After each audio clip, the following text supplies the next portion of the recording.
So আমি ChatGPT এবং Gemini কে এরকম একটা প্রশ্ন করেছিলাম যে, আজকে তোমার যদি টাকা ইনকাম করার প্রয়োজন হতো এবং তুমি শুধু ব্যবসা করে টাকা ইনকাম করতে পারবা, তাহলে তুমি কোন ব্যবসা করতা?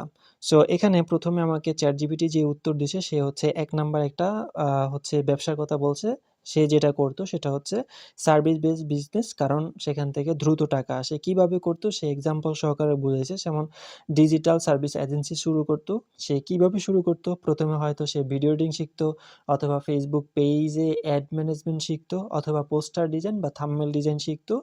এগুলা শেখার কারণ কি? বা এই নিয়া বিজনেস শুরু করার কারণ কি? একদম মানে পুঁজি প্রায় শূন্য। টাকা খুবই কম লাগে। স্কিল থাকলেই আজই ক্লায়েন্ট পাওয়া সম্ভব এবং মাসিক ৩০ থেকে ৫০,০০০ এ পৌঁছানো একদম ইজিলি। এবং এক্ষেত্রে ক্লায়েন্ট পাওয়া যায় কোথায়, কোথায়? সেও সেটা বলছে, যেমন Facebook গ্রুপে, তারপর হচ্ছে লোকাল ব্যবসা, কোচিং, দোকান, রিয়েল এস্টেট, এই ধরনের যেই বিজনেসগুলো আছে সেই বিজনেসগুলার কাছে সে চাইলে ভিডিও এডিটিং বেচতে পারতো, সে চাইলে হচ্ছে Facebook অ্যাড বেচতে পারতো, পোস্টার অথবা থাম্বনেল ডিজাইনও বেচতে পারতো। সো এখানে খুব সুন্দর করে বলছে ভিডিও এডিটিং যদি শিখে, তাহলে যার ভিডিও এডিটিং দরকার তার কাছে ভিডিও এডিটিং বেচা যাবে। সো এখানে আরো সে বলছে ২য় নাম্বারে সে যে বিজনেসটা করতো সেটা হচ্ছে Facebook plus local product business. জিনিসটা কি? উদাহরণ সহকারে বলছে, যেমন পাকা খেজুর, মধু, দেশি ফল, গ্রাম বাংলার হোমমেড জিনিসগুলা সে বিক্রি করত। কারণগুলো হচ্ছে ফেসবুকে অনেক বেশি চাহিদা। এগুলার মাধ্যমে খুব সহজেই ট্রাস্ট বিল্ড করা যায় এবং নিজের কনটেন্ট দিয়েই আসলে বিক্রি শুরু করা যায়। যেহেতু গ্রামীণ যেই ফসলগুলো আছে এই ফসলগুলা নিজের কনটেন্ট মাধ্যমেই দেয়া সম্ভব। এবং তৃতীয়ত সে আরেকটা জিনিস দিছে, সেটা হচ্ছে এডুকেশন বেসড বিজনেস। এগুলাতে লো রিস্ক এবং লং টার্ম জিনিসগুলা করা যায়। সে কিভাবে করতো? স্কিল শেখানো প্লাস কনটেন্ট। কিভাবে শেখাইতো এই জিনিসগুলা? বিগিনার ইংলিশ, যারা ইংলিশ জানে না বা পারে না তাদেরকে ইংলিশ শেখাইতো। যারা ভিডিও এডিটিং জানে না বা পারে না তাদেরকে ভিডিও এডিটিং শেখাইতো এবং Facebook মার্কেটিংও শেখাইতো। এই ৩ টার ভিতরে যেকোনো একটা নিত। সে ৩ টা করে উদাহরণ দিছে। এবং এই জিনিসগুলা সে কিভাবে এবং কোথায় করতো?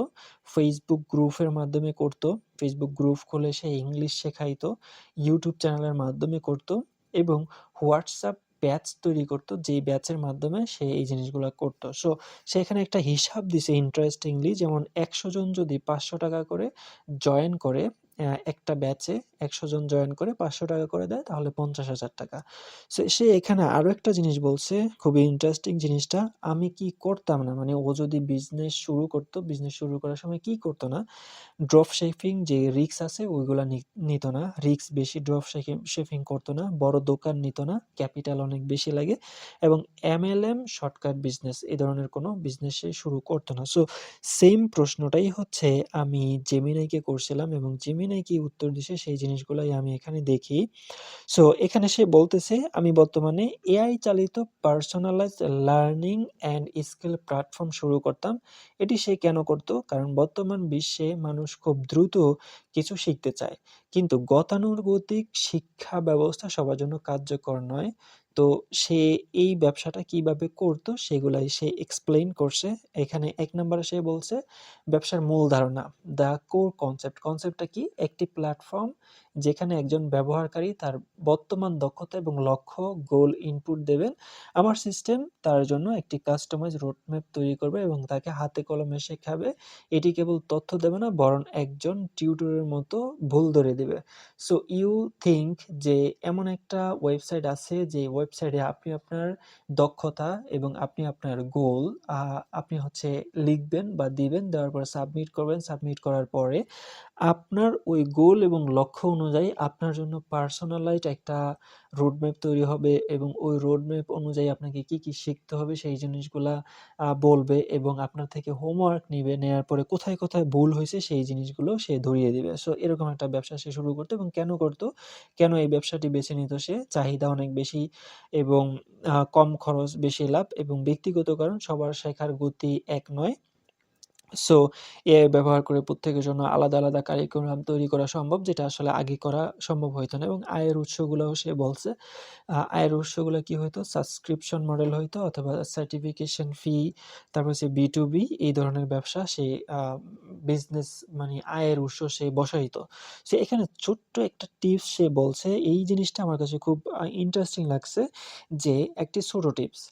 আপনি যদি বর্তমানে কোনো ব্যবসা শুরু করার কথা ভাবেন, তবে এমন কিছু খুঁজুন যা মানুষের সময় বাঁচায় অথবা তাদের উপার্জন বাড়াতে সাহায্য করে। এই ২ টি জিনিসের চাহিদা কখনো শেষ হয় না। তো জিনিসটা আসলে সত্য। আপনি যদি এখন বর্তমানে কোনো ব্যবসা বা আমি যদি কোনো একটা ব্যবসা শুরু করতে চাই, সেক্ষেত্রে মানে একটা বিজনেস আসলে কি চায় বা একজন মানুষ আসলে কি চায়? সে চায় হয়তো সময় বাঁচাইতে, আর না হয় তার ইনকামকে আরো বাড়াইতে। এই ২ টা জায়গায় যদি আমরা কোনো একটা সমস্যার সমাধান করতে পারি, তাহলে কিন্তু আমাদেরকে বিজনেস বা ব্যক্তি টাকা দেয়ার জন্য রেডি হয়ে আছে। সো এই মানে নিজের জায়গা থেকে ছোট্ট একটা প্রশ্ন করলাম এআইকে। এআই আসলে কি উত্তর দেয় খুব ইন্টারেস্টিংলি। সো আমার যখন মনের ভিতরে কোনো প্রশ্ন আসে, কোনো জিনিসটা রিসার্চ করার আগ্রহ জাগে, সেক্ষেত্রে আমি যে জিনিসটা করি সেটা হচ্ছে এআইতে যাই। এআইতে যাই জিনিসগুলো আমি কনভারসেশন করি। তো আমি এখানে আপনাকে আরো একটা ছোট্ট জিনিস দেখাই। সেটা হচ্ছে যে এখানে আমি আরেকটা প্রশ্ন করছিলাম। যেমন শসা চাষ, মূলা চাষ, করলা চাষ, মোট কথা এই ধরনের সবজি চাষ করে কি বাংলাদেশে ভালো জীবন তৈরি করা সম্ভব? সো সে সেখানে বলছে এই জিনিসগুলা করে সম্ভব, বাট এগুলা করলেই হবে না। এই চাষকে ব্যবসা বানাতে হবে। সো কিভাবে? সে সুন্দর করে এখানে হচ্ছে ডিসক্রাইব করার চেষ্টা করছে। সো জিনিসগুলাকে শুধু চাষবাস করলেই হয় না, জিনিসগুলাকে ব্যবসায় রূপান্তর করতে হয়।